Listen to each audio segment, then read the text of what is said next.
bem-vinda e muito bem-vindo ao podcast Comida que Sustenta. Meu nome é Pamela, eu sou uma das apresentadoras do podcast. E nesse vídeo vamos apresentar um pouco de como foi a construção do projeto e também alguns resultados obtidos na primeira temporada. Vamos lá? E na construção da nossa primeira temporada, contamos com 9 pessoas. Então, a professora Dirce Marchione e Maline Martins de Carvalho, ambas do Departamento de Nutrição da Faculdade de Saúde Pública, e a professora Raquel Santiago, da Universidade Federal de Goiás. Também o apoio técnico da Daniela Viana, que é do Grupo de Saúde Planetária do Instituto de Estudos Avançados da USP, a Nadine Marques, coordenadora do projeto e doutoranda em Saúde Pública pela Faculdade de Saúde Pública da USP, a Mariana Ueta, que é doutoranda na Universidade de Dresden, na Alemanha, também com as alunas de graduação, que formaram o time de apresentadoras do podcast. Eu, Pamela de Cristine, que sou estudante de nutrição na Faculdade de Saúde Pública. Eu sou a Ana Lúcia Romito, sou estudante de nutrição do curso de graduação da Faculdade de Saúde Pública. Eu sou Beatriz Martins, estudante de nutrição na Faculdade de Saúde Pública da USP. O Comida que Sustenta é produzido pelo Sustentária, que é o núcleo de apoio às atividades de cultura e extensão universitária da USP, que promove a alimentação sustentável. Além do podcast, são desenvolvidos diversos materiais, como revistas, livros, receitas e publicações nas redes sociais. Se você ainda não conhece, está convidada ou convidado a seguir a página e acompanhar as novidades. E o tema central dessa temporada foi alimentos brasileiros e a saúde planetária. Dessa forma, foram selecionados 8 temas principais que desenvolveram os episódios numa narrativa não ficcional com entrevistados de todas as regiões do país. Dentre os temas que nortearam os episódios, temos ervas, temperos e especiarias, mandioca, punk, arroz com feijão, mistura, leguminosas, frutas e biodiversidade e sementes e castanhas.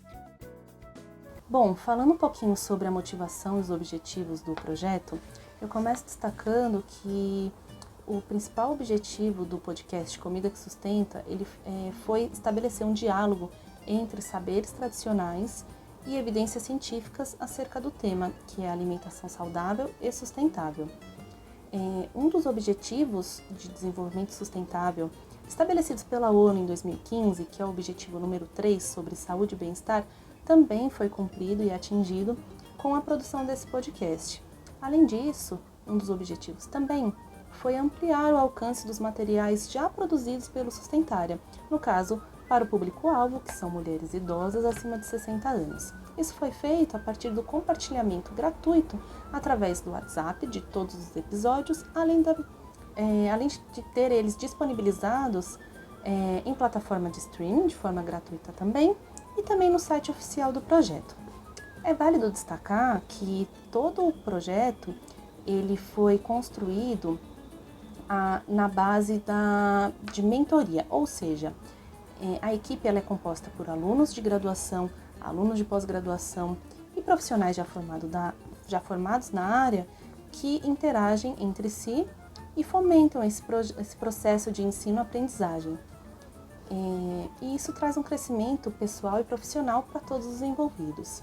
O ponto alto que eu posso destacar e deixar aqui para vocês é que o podcast ele foi produzido não para ser somente uma fonte confiável de informações científicas, mas também para que fosse uma fonte de entretenimento para essas idosas, para o público de forma em geral, porque ele foi produzido para que fosse feito em linguagem acessível, que as pessoas se identificassem, para que fosse feita uma reflexão sobre o tema, sobre saúde planetária, para que também fosse uma fonte de inspiração para que mudanças fossem feitas a respeito do tema, que é um dos objetivos do Sustentária.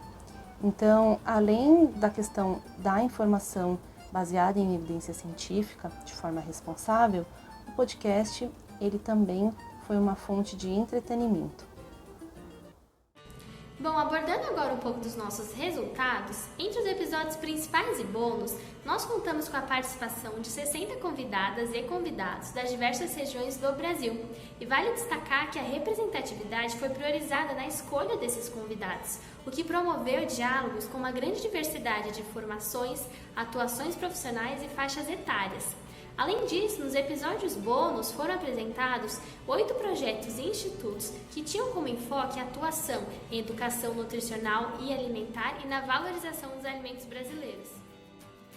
Em relação aos nossos resultados quantitativos, entre os meses de maio e outubro de 2021, nós coletamos e analisamos dados sobre a audiência e o público por meio das plataformas Anchor e Spotify, e nós notamos que o número de inicializações mensais saltou de 500 para 2.500, o que nos mostrou que tivemos um crescimento de aproximadamente 5 vezes em ambas as plataformas. E os acessos foram realizados a partir de 25 países, no entanto, o Brasil foi o país com o maior número de acessos. No que diz respeito ao perfil da nossa audiência, em relação ao gênero, foi verificado o alcance ao nosso público-alvo inicial, uma vez que as mulheres se mantiveram como as ouvintes predominantes, representando cerca de 74% do nosso público. Já em relação à faixa etária, 30% do público se manteve entre a faixa de 28 a 34 anos. No entanto, nós notamos também um crescimento de 7% no público acima de 60 anos. Assim, foi possível alcançar também o público idoso de uma forma crescente. Bom, dessa forma, nós concluímos que o podcast Comida que Sustenta cumpriu com os objetivos propostos, uma vez que aproximou os saberes tradicionais aos avanços científicos em alimentação e sustentabilidade, como também conscientizou sobre a relação entre alimentação e saúde planetária. Além disso, promoveu a valorização dos alimentos e da cultura alimentar brasileira, dentro do contexto da promoção de uma alimentação adequada, saudável e sustentável. Mas nós podemos dizer que o projeto foi além, dado que ele deu visibilidade aos mais diversos atores do sistema alimentar, na voz de convidados da academia, produtores de alimentos, chefes de cozinha, empreendedores, entusiastas na área e muito mais. E quando a gente fala sobre o seu papel enquanto um projeto de extensão, o podcast proporcionou o desenvolvimento e o aprimoramento da equipe em habilidades e competências ligadas à comunicação, as quais não são muito abordadas na formação em saúde, mas se fazem cada vez mais importantes no contexto atual. Por fim, o podcast Comida que Sustenta promoveu o estímulo ao pensamento crítico de uma forma prazerosa. Muito obrigada!